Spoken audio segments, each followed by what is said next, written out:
everybody, it's Christina of CraftyPaws. I'm here to share a design team project for Topflight Stamps, which is an online store here in the US that sells stamps and other crafting supplies from all over the world. This adorable little girl is from a Carabelle Studio stamp set called Little Girl with Ball. I think that's probably a mistranslation. I'm imagining it's supposed to say little girl with balloon. So first I've stamped out the image using Memento Tuxedo black ink, which is my go-to ink for Copic coloring.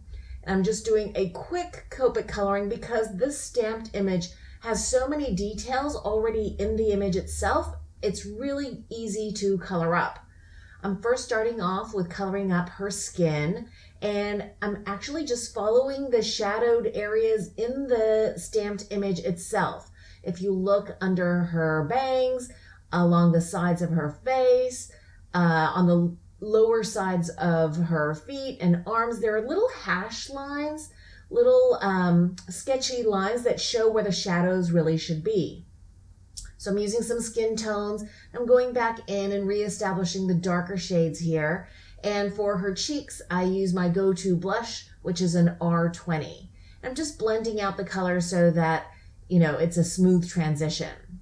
Then for her hair, you can see that there are lots and lots of sketch lines in her hair. So I thought I would just play along with that and put in some blue highlights and give her dark black hair, kind of like mine. So I've put in a couple of shades of blue, and now I'm going in with some cool grays. This is a fairly dark mid-tone cool gray, and I'm just going in and layering in where I think the shadows would be, at her part, behind her bangs, behind her face, where the part comes toward the center of her hair. And I'm flicking in the direction of the curved sketch lines. Again, this image has so many great sketch lines that it's really easy. There's lots of little hints on how to color this up. For her dress, I thought I would just do a pale pink and then, again, just establish those shadowed areas where the stamped image has those hash lines. And I'm just using the next RV color that I have, that's a red violet color, to get kind of a cotton candy pink color for her dress. Next, I'm going to be coloring up the reds in her outfit. So that's the heart as well as the balloon that she's carrying in. And I thought I would start with kind of a light prawn color and then go a little bit darker, adding a little bit more shadow and depth.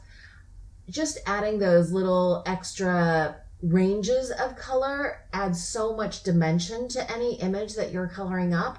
Rather than just doing a flat color, one color all around, adding in those shadowed areas and leaving in highlighted areas really gives a lot of dimension to any object. And in this case, I'm adding that to the balloon heart and going back in and just blending back out so that it has smooth blending.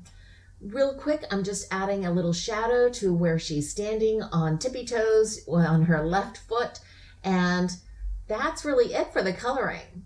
So I've picked out a couple of pattern papers, or actually just one pattern paper that has this great chevron in pink and red to go along with the colors that I've colored up this image.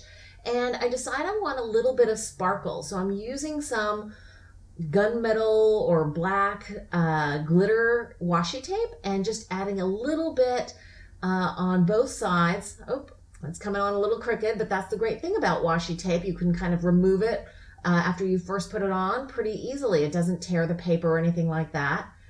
Now I'm trimming off just a little bit off of one side of this card front so that I have enough of the glittery washi tape showing on both sides. I'm using my ATG tape runner to put that into place.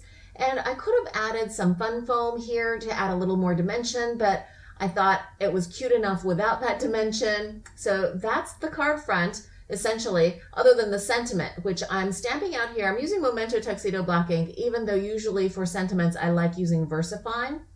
And you saw that I had smeared the sides of that little sentiment stamp. So I'm gonna go ahead and try this again. I don't want to throw away all this work I've done on the card. So I use Versamark ink after prepping a little scrap of black cardstock. And I'm gonna use Ranger Superfine embossing powder in white. And that's gonna be heat embossed. I'm putting back in the leftover powder that I had collected in a coffee filter. And now I'm gonna just heat it using my heat tool both on the front and on the back. And now I'm just gonna trim off the excess on this little scrap of black cardstock. I love using up scraps like this. And I'm just using my Creative Memories paper trimmer there. And I decide here I can use a little bit of foam adhesive so that it has a little bit of extra dimension just for the sentiment. And so that little mistake on my stamping actually I think makes the card much better now that I've covered it up with a little sentiment. Now I'm going to use some clear Wink of Stella just to add some extra shimmer to the balloon as well as to the heart on her little dress. Now I decide I'm going to decorate the inside. It's a kind of a goal of mine this year to try and pay a little bit of extra attention to the inside of my cards. And so I take the third stamp from this stamp set, which is this fun little patchwork heart. I don't stamp off the little squiggle at the bottom, but I'm just stamping that out using my MISTI tool a couple of times on the lower left. And then I decide I need one more heart on the upper right of the card liner. And I'm just wiping off the excess that I got on the little line there, because this is the heart that the little girl is holding in that main stamp. And I decide I'm gonna use that for the inside as well. And I thought that would coordinate nicely. Now I'm using a Copic multi-liner pen. This is a 0.03 point, so it's really super fine detail. And I'm just adding a little curly cues at the bottom of these little hearts. And then I decide I want a little extra texture. And that's primarily because I had smeared the stamp of the heart on the upper right, and this little technique that I learned from Kathy Rakusin, who's the daily marker here on YouTube, I thought camouflaged that little smear really nicely. But I didn't want to just do the top part. I wanted both of them to coordinate, so I decided I'm going to add that eyelash detailing to both hearts on the inside. And then lastly, I'm gonna just add some glossy accents to the balloon so that it looks like it's got that, shiny balloon look. And then, off camera, I did add a handful of sequins just to finish off the card. I hope you've enjoyed this process video. If you did, please give it a thumbs up. If you're interested in this stamp or any other international stamp, please check out Topflight Stamps. Thanks for watching, everybody. I hope you guys are having a wonderful crafty day.